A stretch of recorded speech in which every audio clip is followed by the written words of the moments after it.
Nasihat banyak, tapi saya punya filosofi tentang tenaga kerja. Tadi sudah disebut bahwa nilai kerja itu ibadah. Agama manapun pasti setuju kalau orang mendapat rezeki atau mendapat kebutuhannya lewat jalan yang halal. Jalan yang halal itu biasanya pilihannya itu ya kerja, terus warisan, terus hibah. Ini penting saya utarakan karena saya nanti akan baca beberapa makalah yang diriwayatkan ulama-ulama top kitabnya Imam. Kenapa kita bicara tentang pekerjaan? Harusnya kita ketika dapat rezeki itu asumsi Islam, asumsi kebaikan. Itu to'amul wahid yakfi. Jadi makanan jatah orang satu atau rezekinya orang satu itu normalnya bisa dimakan orang dua. Atau amusna ini yakfi arbatan. Normalnya rezekinya orang dua itu bisa dimanfaatkan, bisa mencukupi orang empat. Jadi kekacauan dunia ini dimulai karena jatahnya orang satu menghabiskan jatahnya orang seribu. Jadi gara-gara kerakusan itu terus sistem sosial itu menjadi kacau. Harusnya itu to'amul wahid yakfi dan amusnya yakfi arbatan. Jadi jatah rezekinya orang satu bisa menghidupi orang dua ke atas, jatahnya rezekinya orang dua bisa menghidupi orang empat ke atas. Kemudian ini saya baca saja supaya tambah berkah beberapa teks tentang pekerjaan. Ini di kitab Ihya di halaman 85 kalau kitab saya tentang keutamaan kerja. Ini dijelaskan inna minadz dzunubi dzamban la yukaffiruhu illal hammu fi talabil ma'isyah. Jadi bagian diredaksikan minadz dzunubi dzunubun la yukaffiruha illal hammu fi talabil ma'isyah. Jadi sebagian dosa itu ada dosa yang tidak bisa dihapuskan oleh istighfar, tidak bisa dihapuskan oleh sedekah, tidak bisa dihapuskan oleh misalnya wiridan. Yang bisa menghapuskan dosa itu hanya kalau kita serius atau kepikiran, hammu itu kepikiran mencari maisha, mencari rezeki. Jadi sudut pandang itu penting. Jadi kita yang sedang istighosa atau kita yang sedang pengajian atau mungkin kita sedang jadi ustaz, melihat orang mencangkul, orang ke pabrik, orang di aktivitas pekerjaannya, itu harus kita lihat bahwa mereka adalah orang-orang yang sejatinya sedang minta ampun sama Allah Subhanahu wa Ta'ala. Karena di sistem pekerjaan itu lahirlah satu variabel atau satu apa saja yang positif. Ada hukum sosial karena ketemu teman yang saling pengalaman. Ada ketergantungan manusia sama hal-hal yang halal. Ini yang paling penting. Gak banyak orang itu itu karena pekerjaannya. Misalnya orang bisa hidup itu sebetulnya karena makan nasi, minum air, itu sesuatu yang halal. Jangan sampai orang bisa berpikir, bisa tenang kalau minum narkoba misalnya. Orang bisa kerja karena digerakkan punya anak kecil, punya ibu yang rentan, atau punya keluarga yang membutuhkan. Jangan sampai orang kerja karena digerakkan oleh keinginan nafsu, karena hal-hal yang maksiat. Hingga status orang yang dagang misalnya atas sirusoduk yusharu yaumal qiyamati ma'as-siddiqin wa syuhada. Orang yang dagang kemudian dia benar, jujur, itu nanti makomnya kelas dia itu bersama para orang-orang yang meninggal pahlawan. Ini penting saya utarakan supaya cara pandang kita terhadap beragama. Jangan sampai misalnya kita beragama terus kemudian melihat yang ibadah itu yang datang ke masjid.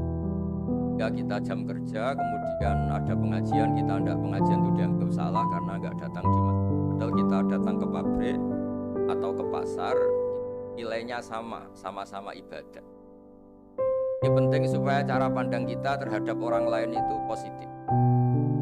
Saya berkali-kali bilang kalau ada tetangga saya meninggal, saya muji orang ini kalau malam tidur. Kalau malam mungkin ya lihat sinetron. Kalau malam nggak santai-santai di rumah sampai.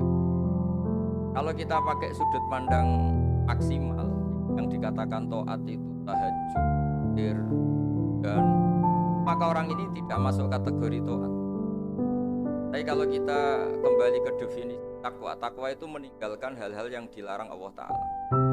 Orang ini akan kelihatan berprestasi karena saat di rumah dia berarti tidak melakukan hal-hal yang ringan, tidak mencuri, tidak mengganggu orang lain, tidak menjadikan kegaduhan di matan atau di jalan.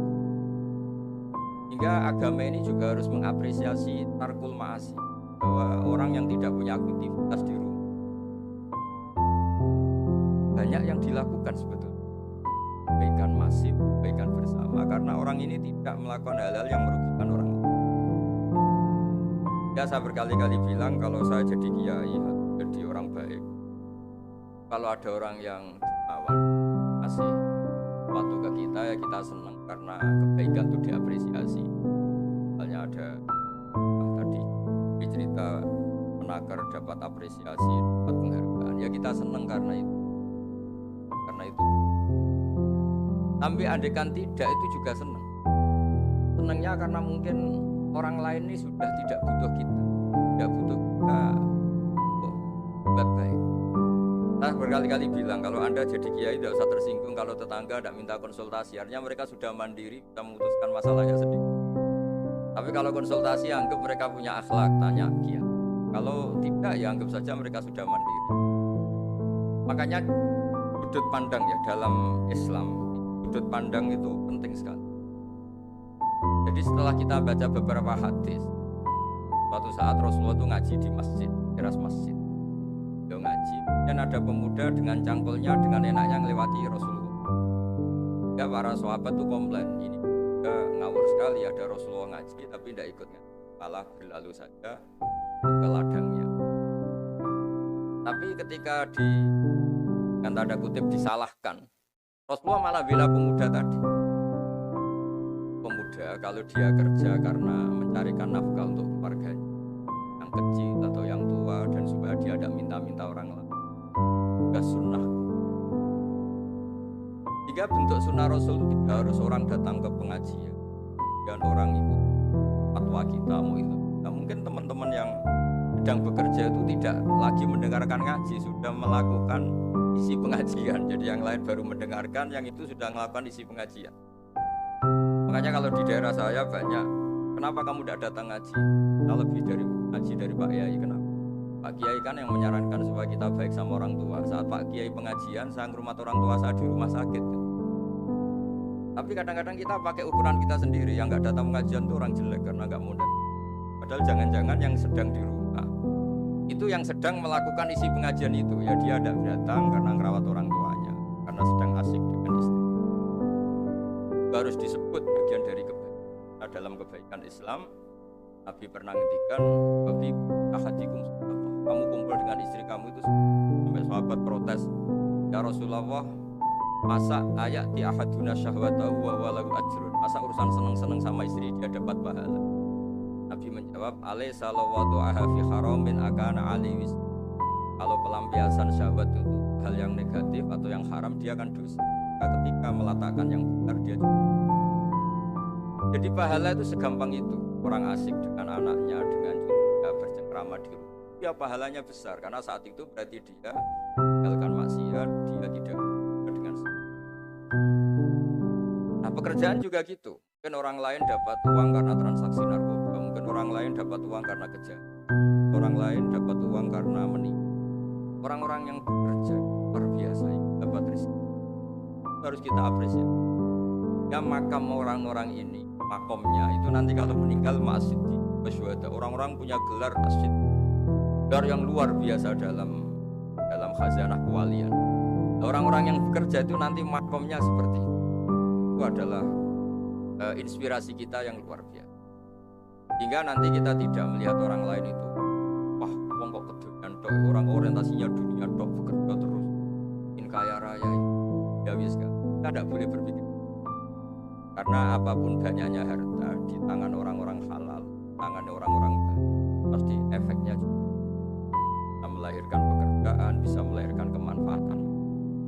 Ya Nabi kalau muji pedagang itu dari 10 rizki itu 9 berkahnya ada di pedagang. Karena kalau pedagang tuh kikir-kikirnya pedagang, dia harus mengeluarkan uang bayar supir, bayar satpam, bayar yang ngirim jasanya dan sebagainya. Ya uang tetap berputar. Tapi sebaik-baiknya Anda kalau tidak dagang itu mungkin uang ditabung, uang mandek. Sehingga potensinya itu ikhtikar itu menyimpan. Kalau ngelebih kota tertentu sekarang oleh karena saya nekun keilmuan agama, maka saya hanya cerita bahwa betapa Allah itu mengapresiasi pekerja. Nabi Dawud itu seorang raja, kaya raya. Tapi beliau tidak mau makan illa mingkas biyadi, kecuali hasil kerjanya sendiri. Masyhur itu di riwayat beliau seorang raja, tapi hanya makan kalau tembikar atau anyaman bambunya atau apalah, pokoknya dari anyaman bambu itu terjual. Kalau hari itu nggak terjual ya nggak bisa makan. Padahal beliau seorang raja, saking ininya supaya rezeki yang dia makan, yang beliau makan mingkas biyadi, dari hasil karyanya sendiri. Banyak kiai-kiai guru kita yang secara lahir kaya, tapi yang untuk dirinya itu sekadar. Bahkan saking ekstrimnya di kiai itu ada seorang kiai yang pisang tanam secara halal dan di tanah yang pasti halal. Tiap makan yang rufahiyah itu ya agak hura-hura itu. Kafaroi dengan makan pisang itu, satu pisang dibagi-bagi dan dianggap kafaroh. Nah, kenapa cara-cara publik itu banyak rufahiyah? Rufahiyah itu begitu. Mungkin kalau kita kiai kecil atau tokoh kecil atau siapa saja yang nasibnya kecil, mungkin kita muassis, kita pendiri. Misalnya ada kiai kecil kampung tertentu, dia pendiri. Tapi mungkin setelah kita jadi kiai besar itu, jauh diundang masjid itu, dan kemudian posisi kita mendapat yang menjadikan kita harus tawadhu, seperti tadi syairnya Mbah Mus tadi.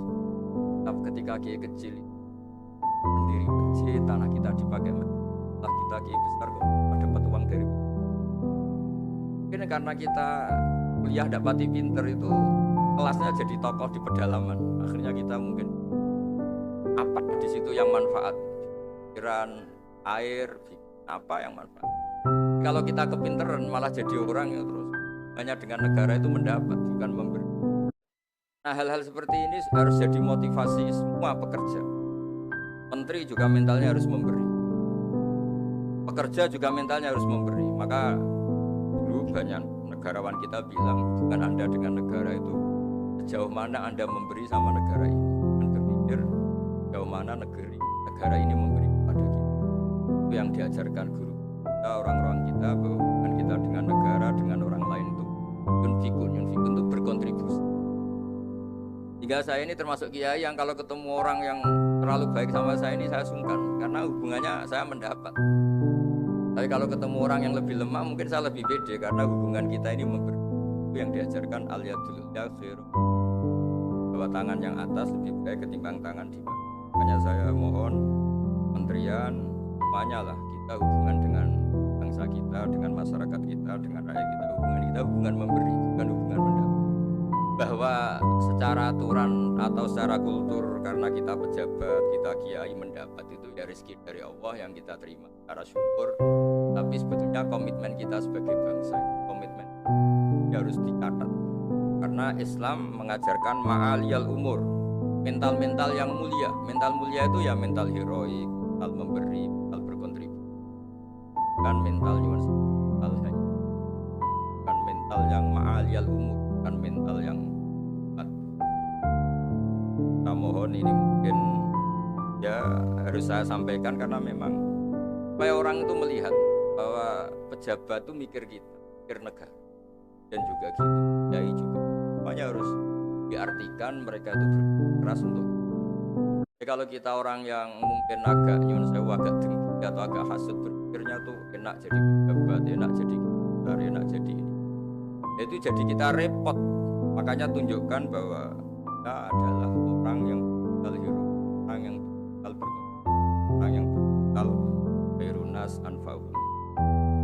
Yang terakhir, karena tadi banyak yang baca puisi banyak saja dan saya senang sekali, tapi saya mau cerita tentang keunikan menyaksikan dunia wali. Dulu ada seorang wali jadi pegawai penjaga kebun, padahal seorang wali dia penjaga kebun anggur. Jaga kebun anggur karena dia wali hanya jaga aja. Tahun-tahun dia jaga di situ, mungkin 10 tahun. Suatu saat majikannya datang. Saya ambilkan anggur terbaik yang paling manis. Karena dia agak pengalaman ngambil yang merah merona, yang tidak kehitam-hitam diambil. Ternyata kecut sekali, masam sekali. Majikannya marah-marah. Kamu kerja di sini 10 tahun tidak pengalaman. Harusnya kamu bisa membedakan mana yang manis, mana yang masih masam. Ya saya ini kan kiai, jadi tidak pernah ngambil sesuatu yang tidak hak saya. Nah kira-kira kalau Anda punya karyawan seperti itu tuh bingung apa Anda? Kalau dibilang khianat, tidak pernah khianat, tapi akhirnya nggak bisa disuruh karena nggak pengalaman. Barat Anda punya pembantu, ayo anterin saya tidak bisa nyuper. Mobil nganggur banyak kok tidak bisa nyuper, saya tidak pernah gasap. Jadi itu memang apa ya? Jadi akhirnya terus majikan tadi, udah kamu jadi guru, saya jadi kamu nggak pantas jadi kerja kata terus akhirnya. Dan ternyata tadi termasuk wali besar yang hazanah kuali kerja 10 tahun di kebun sama sekali gak pernah makan. Suatu saat majikannya datang minta diambilkan anggur terbaik. Dia ngambil sekenanya yang dikira baik, terus ternyata itu kecut sekali, masam sekali. Gak dimarahin karena dia gak pernah sama sekali bantu ngambil. Dia merasa kualitasnya dijaga, amanah dijaga, tapi komitmen terhadap kebaikan karena itu kalau kita bangkrut kan sakit ya. Pangan saja bukan kemenaker saja. Kalau negara ini kolab yang hidup agak presiden saja kita semua salah sebagai bangsa yang bersama ingin khairun nas akan rahmatan, semuanya enak, semuanya nyaman karena kita semua kenal Bismillahirrahmanirrahim. Ketika menyebut Allah pasti yang maha